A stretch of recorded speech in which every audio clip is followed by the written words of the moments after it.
Here we go. Blog 7. February the 20th. Like sometime at night.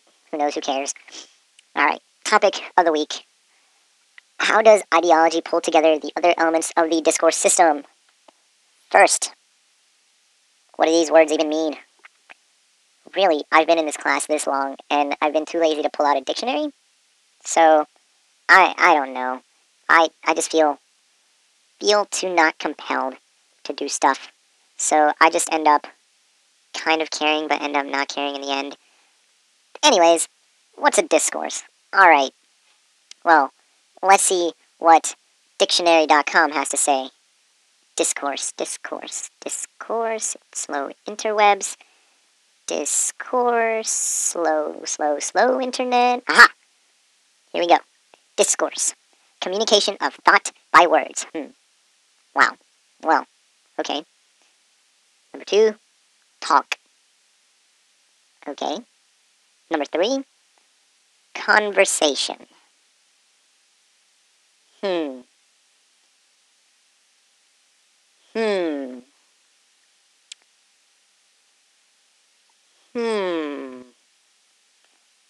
Okay, I feel like dictionary.com thinks I'm an idiot, so I will not do that. So let's move right into, I guess, what the reading kind of showed us. The reading being, what's it called? Some reading, ideologies of discourse, I guess is what it was. It described it pretty well, I think. I don't know. Yeah, let's see. Let's just read these off, because I'm getting pretty bored of making up my own ideas, and I guess I'll elaborate off of them as I go along. Number 1. Members will hold a common ideological position and recognize a set of extra discourse features which define them as a group, aka ideology, in parentheses. Alright, well, I did not understand that, so give me a second to read this again. Yes. Okay. Alright, so what number 1 really says? People come together, have the same idea, the end. That's what the ideology number 1 says. Alright, numero 2. Socialization is accomplished primarily through these preferred forms of discourse, aka socialization. Alright. That describes almost nothing but itself. Self-explanatory. Yeah. Okay. Numero green. A set preferred forms of discourse serves as banners or symbols of membership and identity, aka forms of discourse, aka different ways to give each other ideas, like me giving you these ideas that probably won't matter later in the future or beyond this English class or beyond this audio blog thing. So, yeah. A preferred form of my own discourse that serves as a banner or a symbol of my membership and identity in this class, my audio blogs.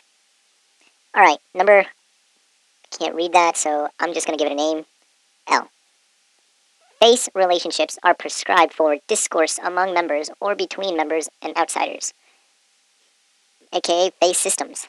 So I guess whenever a guy likes a girl... Oh wait, this isn't that kind of a relationship. Well dang. Let's see. They're described for discussion between people? These ideas? Through the manners of different ways to give ideas? Through the socialization of giving each other ideas? Through the same fact that we all have the same idea? Man, I just backtracked and just spat out like something that would make sense to a cult. Well, I guess discourses would probably serve cults very well. I'll tell you what. So, okay, let's question the group. What about the idea? What is our idea? I have literally no clue at all what the idea of the class is. So we just talk and blog and read and talk some more. Simple. To me, at least. Maybe, we learn to be a certain part, or we play a certain role in this class. Me, student, Professor Hill, teacher, other people in there, classmates. Ta-da! I mean, I guess that's how we identify each other. If we identify each other as more than just that, then I would be a little creeped out and be wondering for my own safety. Anyways, what are ways that we communicate to each other? Maybe through talking, Duh. Really though, that's almost the entire basis of what we do there. We talk about different ideas that come up from what we read and experience each day. Let's see, the experience of my day. Um, True story, actually. Um, Came back from Quidditch and spontaneously decided to scare the living crap out of my friend, knowing that he is scared of drag queens. I dressed up as one. Best idea of my life? I don't believe so. Was it well worth it? Definitely. His screams and cries of wallowing in pain and misery and fright made it all worthwhile, I'll tell you that much. So, yeah, that was the highlight of my day. That's that's definitely how I want to give out an idea. My idea of the day was not the best of my life. What do you guys think about it? Maybe it's not the coolest thing I've done. Maybe it's a little questionable. Maybe some people might be like questioning my sexuality. Go for it. There's backing and proof of my sexuality in ways, shapes, and forms that I probably will never tell you guys.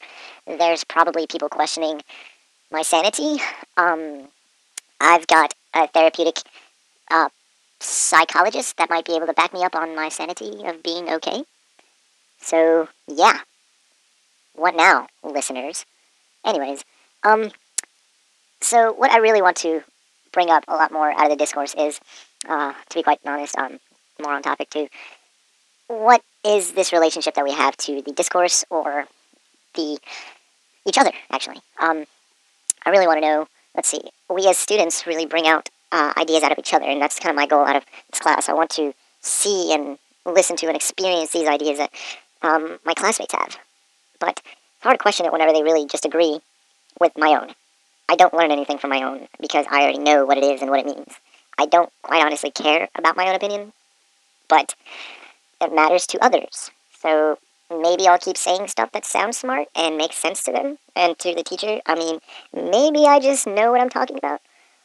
Or maybe I really don't and just sound educated saying it all.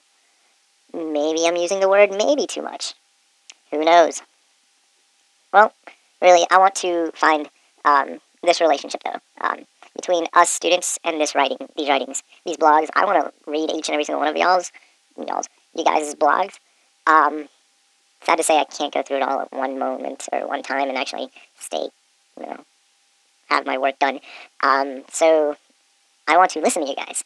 Um, I want to establish some sort of, I don't want to say academic relationship, but I want to know what you bring to the table, to this discourse of this English class. Give me an idea. I won't transform it, but I will listen to you move it.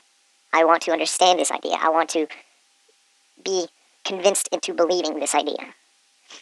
I want to learn about what you learned.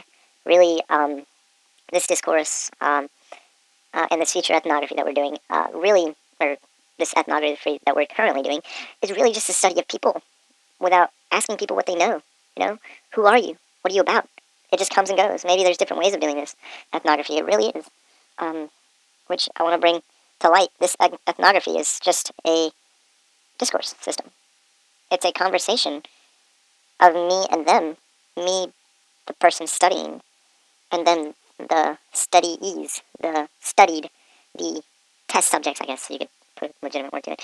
And we're having this conversation that I know about and they don't. Just like how you really shouldn't call it, this one word. It's really a romantic walk between two people. It's just one person doesn't know about it. It's called stalking, but whatever, different concept for a different day.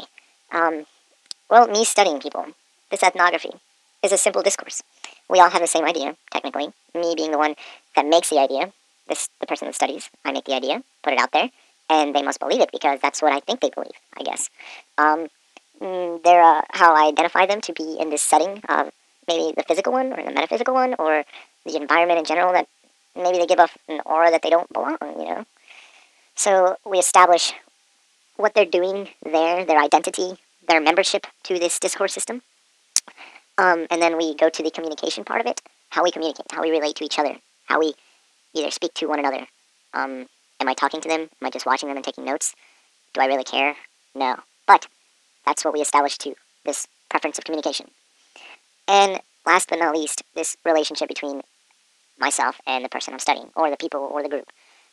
This relationship I have with, I guess, the people that I'm studying, the people from the basement slash laundry area slash kitchen slash sofa-ish area, I feel like they're intruding.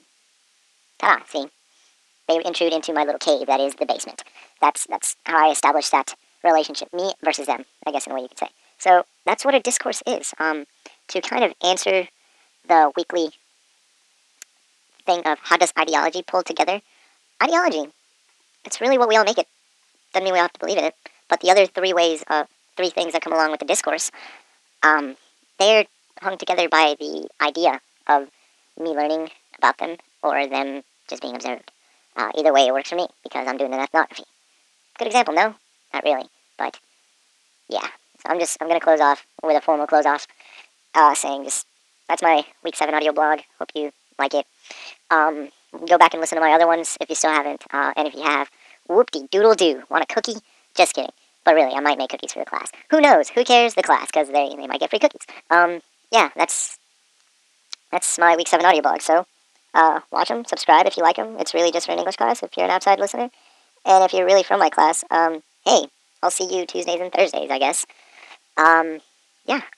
So, thanks for listening, guys.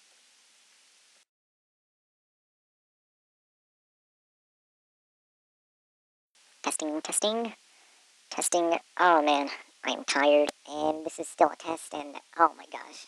I just got beat up from Quidditch. My shoulder is bruised. My face is shattered. A little. Not really. And I'm cold. Wow. Yawn. Loosening my vocal cords. Yawn. Alright, this is blog sle 7. Not 11. Oh, God. I can't say a stupid number. Okay. Blog 7. I... Yeah. Nah. Ugh. Blog 7. Here it goes. Never mind.